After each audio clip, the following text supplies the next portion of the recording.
As a modeler, what are we trying to do with static grass? We want to try and duplicate what we see in the real world. And we want to try and pick up the different textures of the grass. So what we have here is an example on my layout, which is an N-scale layout, of some of the grasses that I've applied in a river scene. And we've got a variety, because if you look at the real world, grass is not all uniform, unless you're looking at a bowling green or a golf course where they manicure the grasses, but we don't want that. What we're looking for as a modeler is the type of grasses that exist next to our railway lines. And that tends to be farmland and bushy type grasses that exist along the trackside. The ground on which the grasses grow varies. We have, as I've got in this example here, a fairly lush scene. It's well watered, so it's going to be green, it's going to be fairly rich and fairly bushy. But then you're going to have the drier areas where you want to have the grass thin and scraggly. It's not going to look as lush as here. And farmlands is somewhere in between. Now, when I did this particular scene, and I had finished it, I thought, it's a little bit too much. But recently I saw a video of trains running through a Colorado River valley, and right beside the river, it was this brilliant green. It was in June, so it was right in the middle of the start of summer, and there was this brilliant thick green, and I thought, it's exactly like I've got in my model. But the thing we've got to be careful about is that we need variation. So you can see here, I've got some darker patches. I've got a little patch here, which doesn't even have any grass. I've got down here some fairly thick weed type grasses. And each of those is created by using different sized grasses, different sized static grasses. In N-scale, I'm limited to what size grasses I can use. The majority of the grasses here are 2 and 4 millimeter grass. 2 millimeter grass in N-scale is 1 foot high.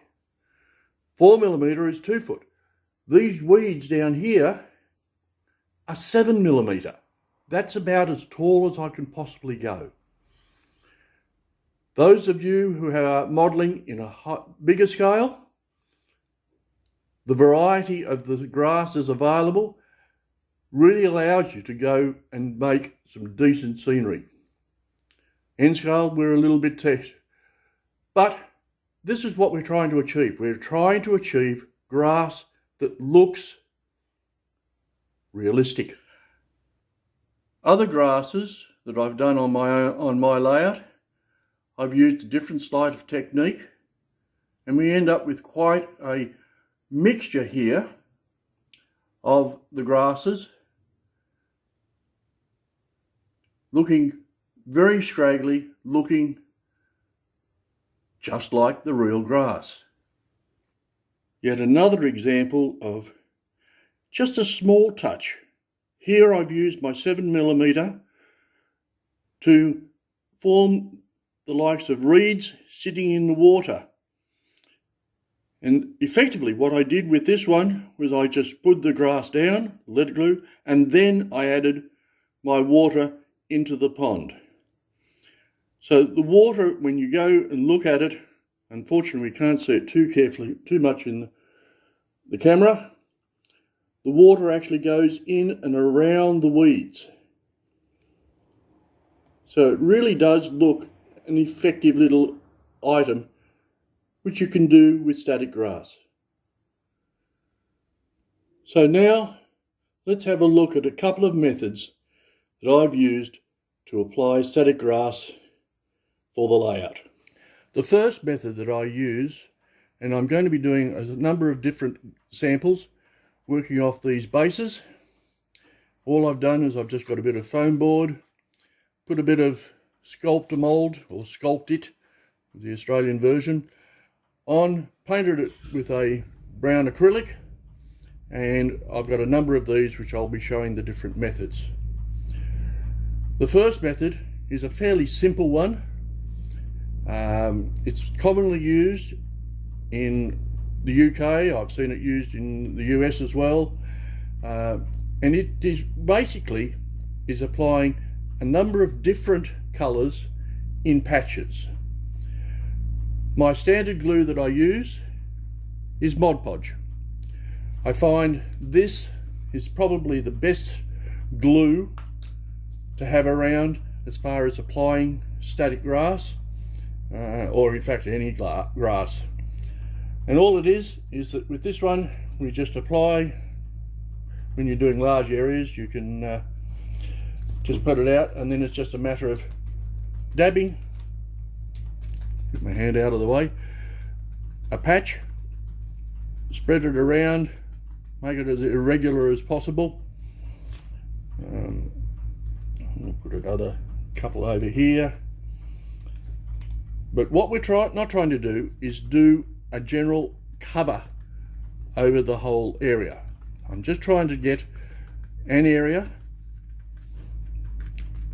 over a number of different spots.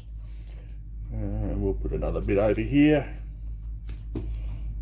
And this is going to hold our first base colour that we're going to use.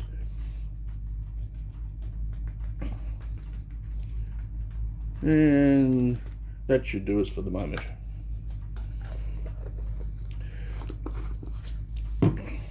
So then we take our static grass applicator. This is the one that I use, the Pico static grass. It's a what's called a micro applicator, and it's just a matter of loading up the hopper.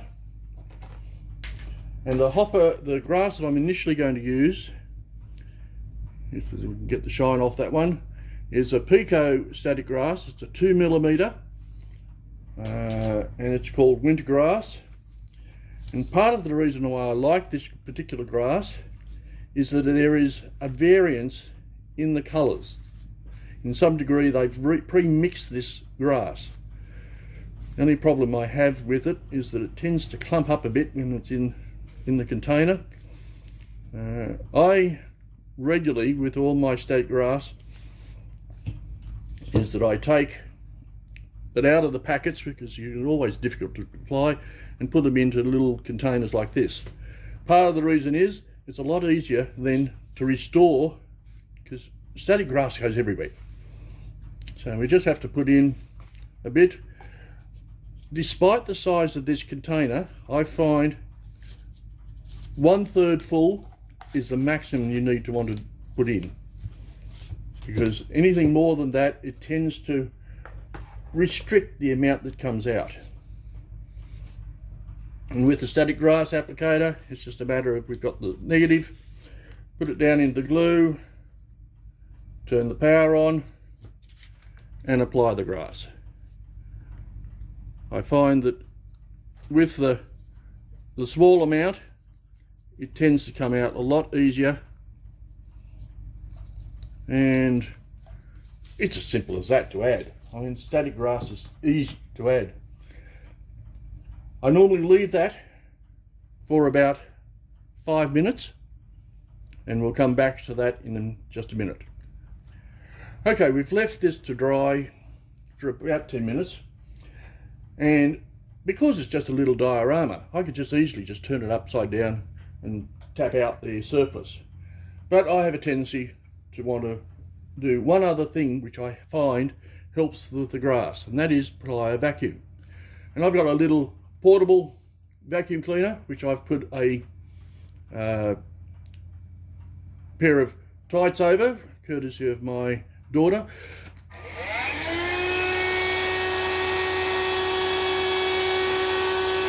And it's just a matter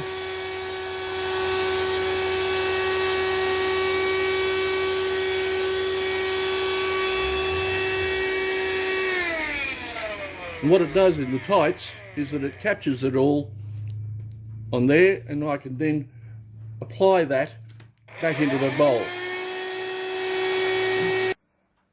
I've now finished my vacuuming. Part of the reason why I vacuum is it helps lift up the grass, and if I can get a little bit of focus on this, you can see the grass sticking up. One of the problems I find with the Pico one is that it's very sparkly, and whilst I like the mix of the colours that it does, we need to do some more work with that later on. So once I've applied that, we let the glue dry a bit, and then we do the same on other patches. This time you might want to do I'm going to do a fairly large patch here. Don't worry if it goes over the joins. In fact, you want a little bit joining up, depending on how many different grasses you want to use. You can put it in to mix it in. The idea is that we're getting a variation in the colour of the grasses that we're applying. So we're starting to look at not just a general carpet, but a mixture of grasses. You look at the real world and there are a mixture of grasses, never the same colour. So that should do us. And I'm going to apply my second set of grasses.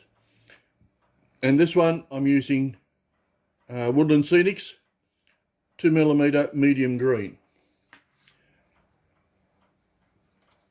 So again, having loaded up my applicator, turn the power on, put the ground in and sprinkle away. You note that I'm running my grass fairly close to the area because it gets the best one. You can see actually said sticking out there if you possibly don't. And again, it's just a matter of leave it for a minute or two and then out with my vacuum to vacuum it up. Okay, so after we've applied the second one, we now have, if I bring it up closer, you can see the green that I've put through, completely different colour, and certainly under the camera and the light from the camera, it appears a lot brighter than it is in actual fact. We now need to leave this to dry. So I find, even using Mod Podge, you need to leave it for about 24 hours to dry. So we'll come back to this one. For you, it's just going to be a couple of seconds, but we'll come back to this and we'll look at that for the next stage of the exercise. Right, we've now allowed this to dry, and I've put a tape down the middle here because I'm going to do two slightly different bits as the next layer that we're going to apply. To apply it, I'm using a product called layering spray, and this basically allows you to add additional set of grass on top of the existing grass.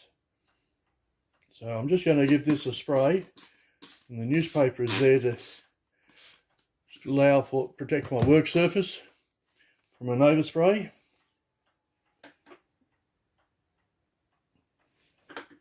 And now that I've done the overspray, I can take the paper away. On one side of this, I'm going to just do a light pass, not very much. And on this side, I'm going to do fairly heavy. Just get as far as our grass, and I'm using a 4mm grass at this stage. And on the side where I've done it heavily, what I'm doing is I'm just scrunching it up. And this gives it a bit of extra texture as far as the grass is concerned. And you might just then put a little bit more on On this side, all we've got is a very light touch, and on this side, I've done it a heavy touch. So we'll see how that goes, and we now need to leave it to dry yet again. So I've now let this dry, and we can see, if I bring it up close, we've got a sparkle between of the grass because of the pico grass that I've used. But if I come over to the side which I put on the thick lot and crumpled it up, and if I turn it on its side so I can, whoops, get it close, you can see different tufts of the grass sitting up. We've got quite a bit of texture there in that grass, as opposed to the side where I've only just done a light bit. We've got a little bit more standardized features, not as much, there's no real separation. You can see the mixture of the grass there, whereas here we can still see the original divide between the items. So it comes down to, when you're using this type of adding the extra layer of the grass, we need to look at what are we trying to do? Get a lightly grassed area, or do we want more of a meadow, heavily grassed area?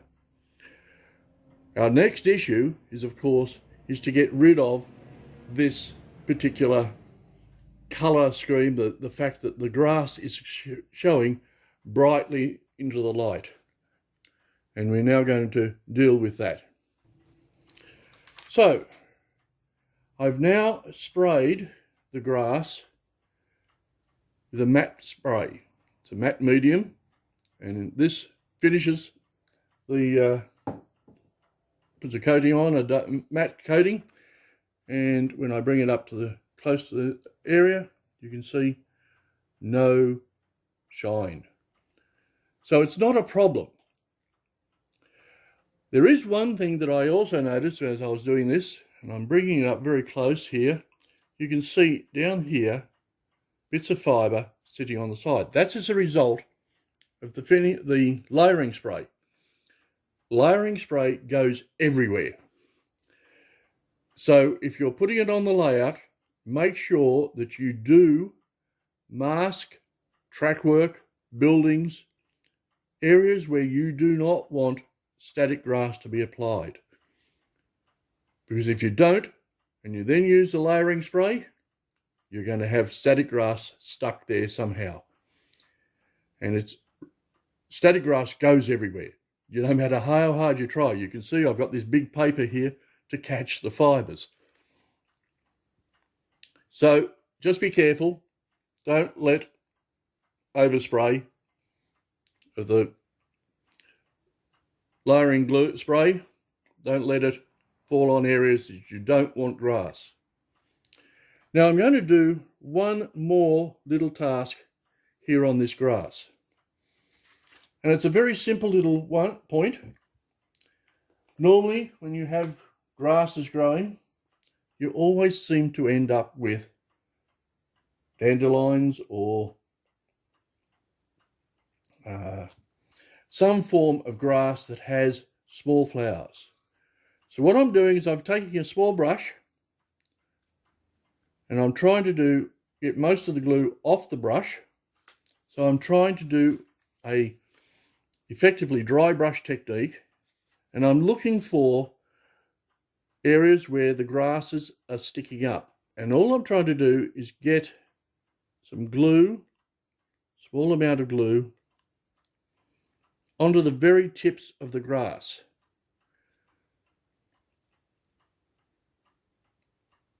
It's a little bit fiddly, this one. Might just get a little bit more glue.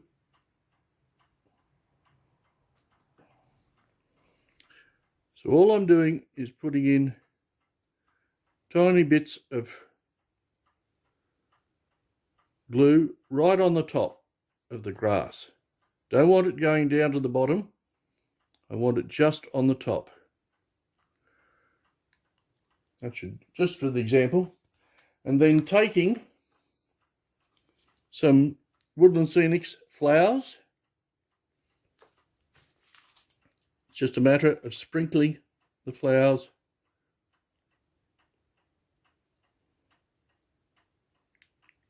onto the glue. Doesn't matter what you do, how much you add in, because you can always just vacuum it off. And what we end up with is some appearance of some dandelions sitting in the grass. So we've got some flowering bush. So it just adds a little bit more texture to the grass. My second method uses, and the one that I personally prefer, is to take the same base, but before we apply the static grass, I apply some fine turf, and I use a number of different ones, mainly Woodland Scenics, Earth Blend, turf, soil, and burnt grass. And all it is just a matter of scattering the different fine turfs in the usual manner, actually, over the base, so that we get a coverage, but not a neat coverage, of the different grasses. I had very little of the burnt grass, because that's the green, and we're going to get a lot of that green from the actual static grass. I then use a mixture, my favourite product, Mod Podge, mixed with water into a pipette, and I give the base a spray with a water alcohol mix to wet it down, and then just liberally apply the glue to hold my base cover down.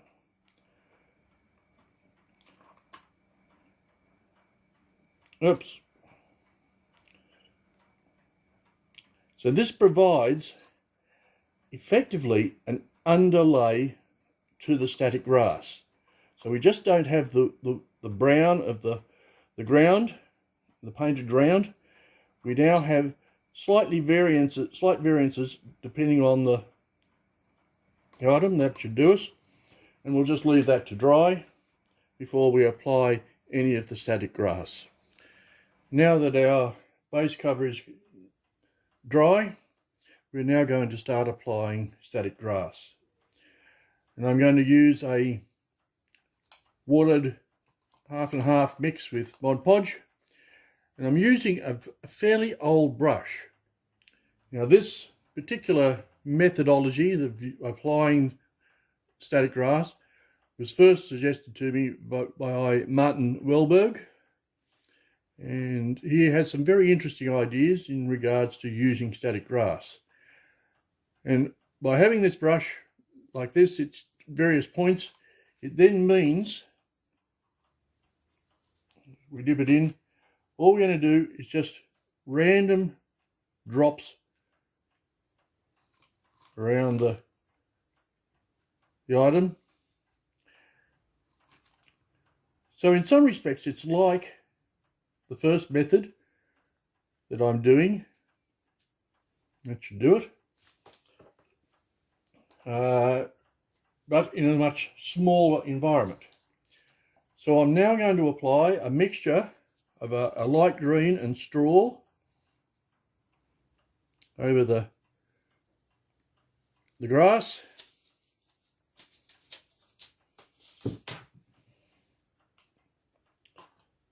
Leave that alone. And of course, we've got to vacuum it up. Now, after I finish the vacuuming, we've got a slight colouring out there mixed in with the ground foam, and we now need to leave that for another 24 hours to dry, and then we'll apply yet some more. So I've now let this dry, and I'm going to bring it up here closer to the camera. You can see the variety of colours here, and just some of it is the lighter yellow. Very little in the way of scenes, but you can start seeing the texture coming through. So now we're going to add our second lot of static grass, and again all we're doing is just dabbing the glue water mix onto the area. That should do us. And this time I'm using a 2mm medium grass,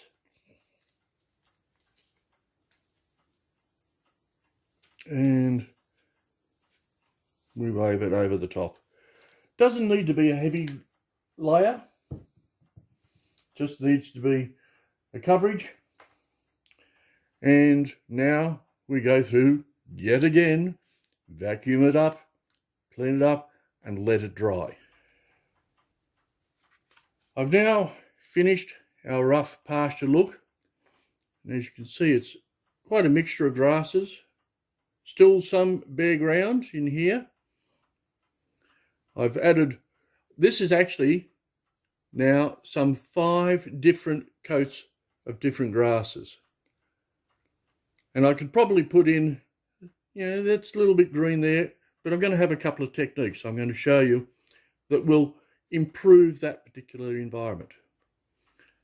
But the first thing I'm going to do is that one of the things you can see, if I tip it up, you can see the heights, and we've got some varying heights on some of the grasses. But a lot of grasses I've noted, as we've gone, you go out around trackside, there are quite often tall spikes of grasses sitting up.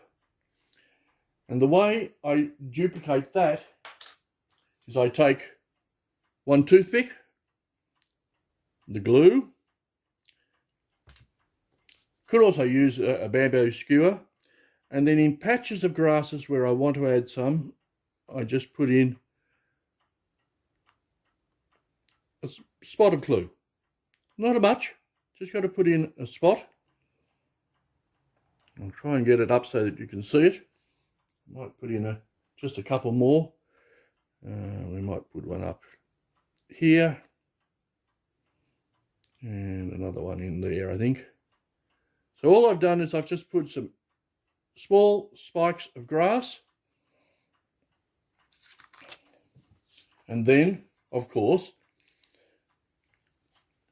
out with the one, and we're just applying, and this is 7mm straw.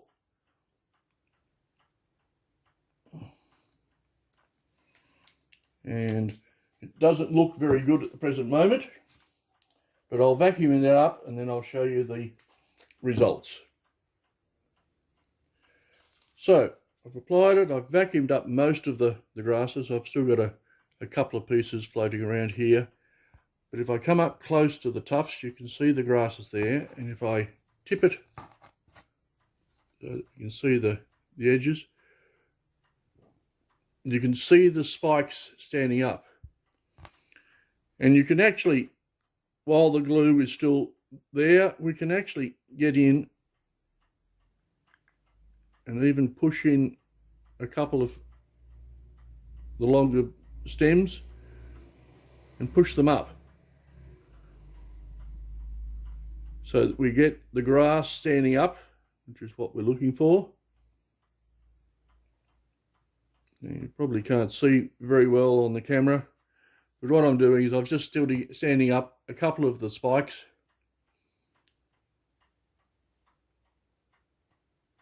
One of the nice things about grass, it doesn't always do what you expect, and the same is actually true of static grass. So we've now got some spikes of grass standing up. And this can be really an effective one. You don't have to use it. I've used 7mm straw in there. But I had a situation where at the Sydney Enscale Molaroway Club, we had a small section where we wanted a couple of sidings and we wanted the tracks overgrown. And we wanted even grass in between the tracks, but we did not want to stop rolling stock from going over it. So I built a little model. I do a lot of little dioramas using the foam board. I find it's a great way to practice different techniques. And I'm just going to, you can see the grasses growing up, and these are just little 4mm grasses, so they don't extend far above the track. If I can just get that into focus. You can see the grass growing in the tufts in between the tracks, and we've got some tufts around it. So it's a great way of building extra detail into the scene that you want to deal with. So now I'm going to deal with, it's not as obvious on the screen as it is when I'm looking at it, but I've got a couple of light green patches which I'm not happy with. So I'm now going to use some pastel chalks, and I've just ground some off the different chalks, and with a small brush I'm going to try, we might try this olive green. We can actually go in and recolour the grass by applying the pan pastels. I might take some brown here, and I'm actually going to turn a little bit here into more dead branch grass. One of the things I find actually rather interesting, there's actually if you look out real world, some of the grasses go brown, but trying to find brown static grass is sometimes very hard. So I'll just come up a little bit closer. You can see where I've added in the brown, and we might even just add a slightly different shade. I'll come up here and put in a slightly lighter shade. It's up to you how you want to apply it. But what it does is that all you're doing is just adding little bits of texture, and the pan pastels, being pastel chalks, will dry very effectively. They are dry. They can be air sprayed with a matte spray to lock them in. But on most scenery, I find people aren't going to be putting their hands over it. So you can just leave the pastels there. And it's a way of just taking some of the colour changes, getting it back to the light, the way you like to see it. So it's just another way of changing the way you do your static grass. Now, all the examples that I've given you so far have been on a flat surface. But not all grass grows on a flat surface. We have hills, and we have slopes, we have embankments that we need to ensure. And there's one of the issues with static grass, that when you put it on a slope, static grass goes vertical against the slope that you're gluing. It's one end sticks to the ground. So what we would have, if I put the static grass on this, is that it will all stick out at a 90-degree angle to the base material. And that doesn't look realistic. So we have to do one more step. So I'm just going to apply.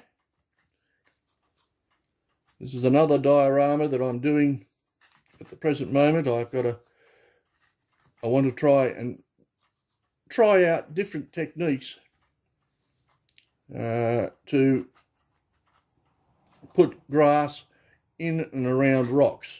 So I'm trying out a couple of different ideas. So I've now put my grass up there on the top, and the usual scatter over.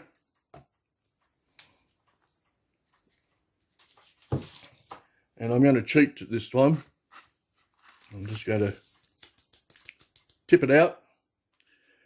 And if I bring it up and we put it on the edge there, you might be able to see that the grass is standing. I might come around here.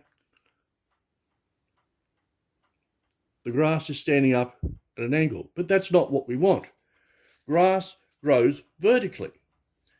So to get the grass to grow vertically, what we need to do is take just a simple piece of plastic and just starting at the bottom, we comb the grass up. So what we're doing is we're just changing the shape of the grass. It only takes very light combing. And now I'm going to bring it up here. It actually looks better now. And if I can judge it right, you can see that the grass is not, I'll come back to the area that I had standing up. It's not standing vertically anymore. It's now pointing upwards, up onto the hillside. So it's just a simple little technique that we use to get the grass to shape up to the right direction. Apart from applying static grass to the various grass areas, the other advantage of having a static grass application is, of course, you can make tufts. You can go and buy tufts, expensive solution, or you can make your own. And it's very easy. I've just got a little bit of white glue, and all I'm going to do, these drops can be any size. I tend to use just a large drop. Luke Towan used a template to try and keep the grasses all standing upright. I've tried his method, and the biggest problem I've got is that you've got to put a very small drop of glue in. So all I've done is put some drop. This is just a baking paper, bake paper for a kitchen, basically a wax paper, on a metal tray. I've clipped the static grass negative to the tray to provide us our circuit, and then it's just a matter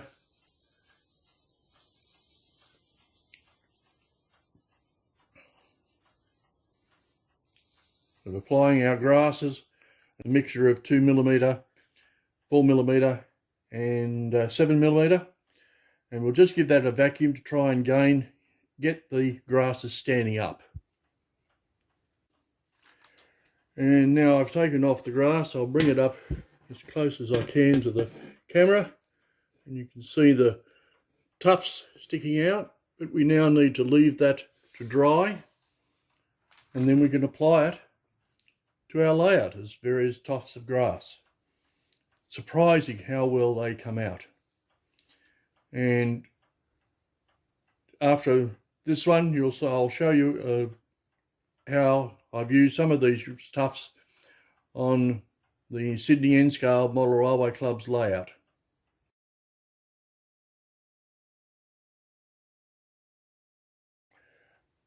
So the tufts, the glue has dried, and I'm going to bring it up close to the camera, and you can see there's a variety of views. It looks from the side, it looks good, and to access this now, it's just a matter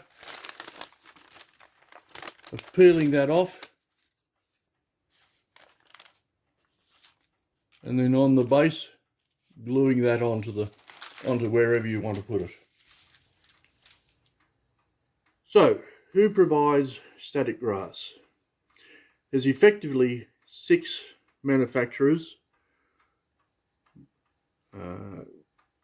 international manufacturers, who are making static grass. Of these, Woodland Scenics, I've used pretty well all of theirs except the 12mm. 12mm is a little bit too big for N-Scale. a limited range of colours. I find with woodland scenics, they've only got basically 4 colours in each of the lengths, and you can mix them, of course, to get different colours, but I wish they had a little bit more. Knock, and the next one, WWS, which is War World Scenics. The two of them have by far the biggest range. I've used Knock, and I like it.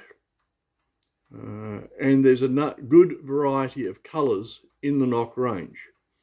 Problem here in Australia is the fact that they just aren't that available. WWS, I haven't found anywhere in Australia that has it. I've got some orders coming in from the UK where they're manufactured, and they have a great range of colours, probably the best range of colours that are available. Pico is available in Australia. You've seen me use some of the Pico material, and in some respects it's very much like WWS. I've got a feeling Pico actually has the rights to market some of the WWS product because it's very similar. Mini Nature is available in Australia. I haven't personally used it, but I've seen it in use and with a fellow modeler.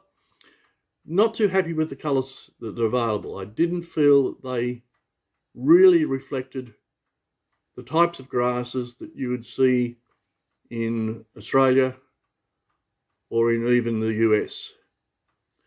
And finally, Scenic Express. If you go to the Scenic Express website, massive range of colours and grasses, but most of it is the Knock product. Scenic Express only does a very limited range. Also not available here in Australia, and at the present moment under the pandemic, they're not shipping outside the US. So limited in regards to the availability. These are the top 6 manufacturers. There are a number of gaming sites that I found who also make their own static grass. Gaming Geek, I think, is one of them. But these are the top ones suitable for model railways with sizes that meet pretty well all of our scales. So, just before I finish up, what we've now got is effectively 3 types of grass. There is the grass which I've done with the patchwork, with the brush, doing little bits here and there. This is grass which I consider to be patchy grass. It's there, typical of what you get beside the tracks. It's areas where there is not as much watered ground or it's hard ground. So your grass is not always into the actual, is not a carpet of it. So I find that the best way to provide that sort of surface. In the middle here, we have the grass where I put down the couple of layers and I just did a light movement of the higher ones. I didn't have it quite patched properly, but what we've got here is that we've got grass that is typical farmland where it's actually been grazed. It could be wild grass where it's well watered.